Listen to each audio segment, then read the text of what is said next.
Hello guys, this is Malhotra CPA. Welcome to my show for tax saving and money making ideas. I hope you like my show, get some good ideas. I appreciate your support. Please drop a like, leave a comment, and also please subscribe to the channel.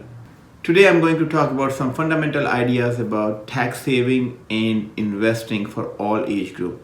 If you're watching my video, either you just finish your college and start working for some employer, or you just have been working for last couple of years and working paycheck to paychecks, and you want to save for your retirement, or either you want to save for your kids education, or you want some ways to invest money and save taxes. Third category could be either you are in late 40s and 50s and you would like to maintain the same lifestyle in your retirement and also want to save money. Regardless of your age group, there's one fundamental principle that you want to follow. You want to save at least 10 to 15% of your gross earning in any kind of saving vehicle. It could be a pre-tax investment that you do, it could be after tax. But I would cover that what kind of investment pre-tax is good for you or after tax depend on your age, how much money you make, and how much you have accumulated in each kind of a bucket, in a pre-tax bucket or after-tax bucket. So we'll talk about this in my future video. Main thing is you might want to save at least 15% of your gross earning in some kind of a vehicle. And most important thing, you want to do it every single year, consistently. Keep on doing it. Put good things in your habit. Habit means when you get paid, pay yourself first. Keep your saving every single month on. It should not stop. Remember one thing, when money you do not see, you do not spend. So money gone to some kind of a vehicle, either pre-tax or after-tax, any kind of instrument, you tend not to spend. So how do you execute it? Should you keep putting money in the savings account? Probably yes. You just started working somewhere. First thing first you need to do, open a savings account. But how much money you need to keep that in savings account? That's the question. You don't want to have too much money over there, but you should keep at least next 6 to 9 months of your expenses in that account. A lot of people keep money in the savings account a lot more than 6 to 9 months of expenses. Is that a good idea? Bad idea? Probably it depends on your personal preference. But as a good financial planning, as a good investing techniques, you should not keep a lot of money in the savings account because you're killing the potential of money to grow. So you got 6 to 9 months of saving in the bank. Should you keep on doing it? Probably not, because inflation is usually more than what interest you're going to earn in the bank. So if you're keeping money in the bank, that dollar will not be able to buy next year the same amount what it can buy this year. So you're losing the potential. So you might want to diversify. What do you do next? Should you open a 401k? Should you open an IRA? Where should you invest in IRA? Where should you invest in 401k? You should open Roth IRA or buy gold, real estate, SEP IRA, pension. There are a lot of other things you could do. You could buy stocks. But it has to be a proper strategy in place. How much money you want to put in what kind of asset class. And also there is some planning needs to be done. So let's talk about one by one.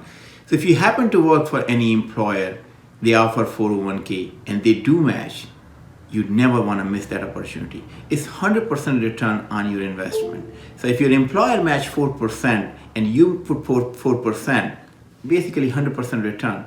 That's a free money, guys. Never ever miss that opportunity. So put money in a 401k. Some employer also offers Roth 401k. Is it a good idea? Probably yes. If you're young and you have a lot more years for your retirement, all the growth can be tax deferred. Then you definitely want to consider that Roth 401k option. But if your employer do not offer 401k, what you should do? IRS offers almost everyone to open an IRA account as long as you don't make tons of money. There's a limitation. But you can always deduct an individual retirement account up to $6,000 every year. It's a forced saving. The money you do not see, you do not spend. Now, what are you going to buy inside that IRA? We will discuss in a future video. Now, very important thing. If you are eligible for Roth IRA and you are young, go ahead and do it. It's no brainer. In next 30-40 years, if you are young, the money will be growing tax free, and you will be accessing that money when you retire 100% tax free, all the growth. It's a no brainer. So do it. Never ever miss that opportunity. Open a Roth IRA. Now next thing is for self-employed people. If you are self-employed, you can open a SEP account that's called Simplified Employee Pension. And the IRS has a calculation up to 20 to 25% of your earnings can go to that account, and it will grow tax deferred. You can take a deduction. It's also the money you do not see, you do not spend, and you can access it on your retirement. For self-employed people, there are a lot more you could do apart from the SEP. I would cover that in my future video, but there is a lot more planning opportunity for as far as the tax planning is concerned. There's a pension plan you could do, a solo 401k, and a lot more. You might want to make some informed decision when you open those accounts. For instance, if you open a savings account, there are some online savings accounts that pay you higher interest rate compared to any local bank. So you might want to check it out before you invest on those savings accounts. Same thing if you open those investment accounts, IRA, there are Fidelity, Vanguard, there are a lot of online platforms that you can open those accounts. What to invest and what to buy inside, there are multiple options, and I'm sure they will, if you call them, they will guide you through opening the stocks, mutual fund, ETF, and I will cover that also in my next video, difference between ETF, stocks, and mutual fund. Preferably I like ETF options, or mostly IRAs, SEP IRAs when you open. Your 401k, if you have through employer, you might want to call any financial advisor who is on that 401k to check, depend on what your risk category that you want to take. My advice would be to go with the highest risk in the 401k if you are young, because that money you won't be touching it for next 30-40 years. So let the market correct itself. It goes up and down, and go with the highest risk, because over the period of time you're gonna make the return anyways.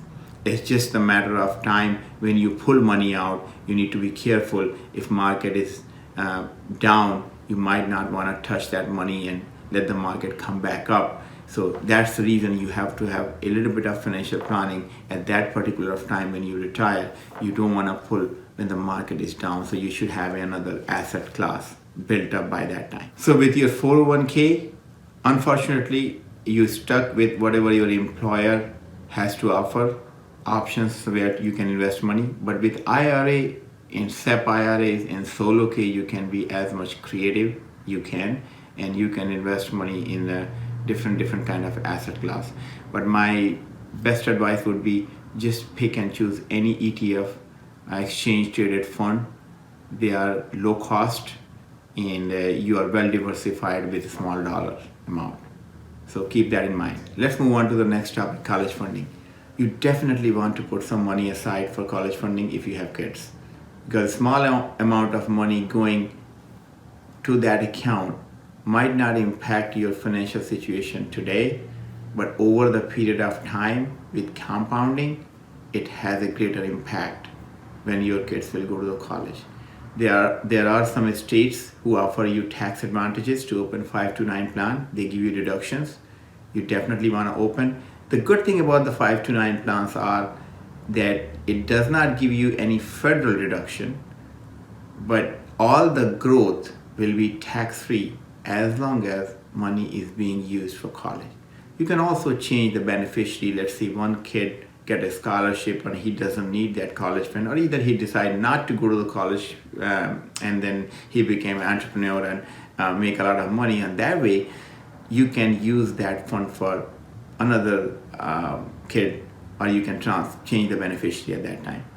Another plan is Coverdell education plan, but the limit is a lot lower compared to, and also there are some restriction on Coverdell education. If you make too much money, when I say too much, in the sense they have limitation around like $175,000 married filing jointly, you make something around that range. If you make more than that, you might not be eligible for covered education. So the 5 to 9 plan, and also any money that you put aside, it's always helpful. There are also a UTMA and UGMA, Uniform Trust to Minor Act, and Uniform Gift to Minor Act. A lot of people use that strategy also. If you have financial advisor, check with them what is the best option, but start something. Remember what I said, money you do not see, you do not spend. Let's assume you have all those.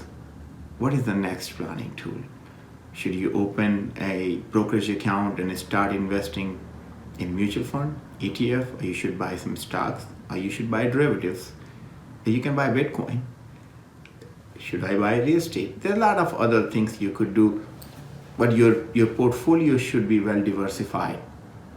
My preferred way of investing in the stock market is ETF, low cost funds. You go online, open an account with any of those easy accessible Fidelity, Vanguard, and just open and buy ETF, exchange traded fund. In ETF, with a small dollar, you can be well diversified in that exchange at least. There are people who want to buy stocks. Yes, you should, but make informed decision. Now here's the fun part, real estate. So now you have 6 to 9 months of your emergency fund saved in the bank. You're maxing out your 401k. Either you have IRA, a SEP IRA, you're taking those tax advantages. If you are eligible for Roth IRA, you have done it. Now you have kids. Now you're also putting some money for the college. Now you move on to the real estate. Very important, very tax efficient planning. Buy real estate. Should you invest real estate as an investment, or you should buy your first home as your residence? This is a kind of a tricky part, because there are a lot of moving parts that we might want to think. Should you rent or should you buy? Buying a real estate for your personal residence is the decision that you might want to calculate. How much would it cost you to rent, and how much would it cost you to buy a residential real estate? In generic way, I would tell you the cost to own a residence is almost the same and sometimes cheaper than renting it. When I say it's cost effective to live in your own home versus rent, there's a lot of factors involved and there's a calculation goes in place. But most of the time, cost is almost the same. Sometimes it comes a lot more cost effective to buy a home because of the appreciation and a lot of other factors. I would cover in my future video this topic, but in general, going into the real estate, that could be your first step, and second step to buy rental real estate. As I said, slowly by slowly you get into this.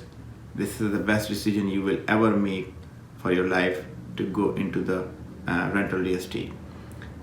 I will cover that also, as I said in my future videos.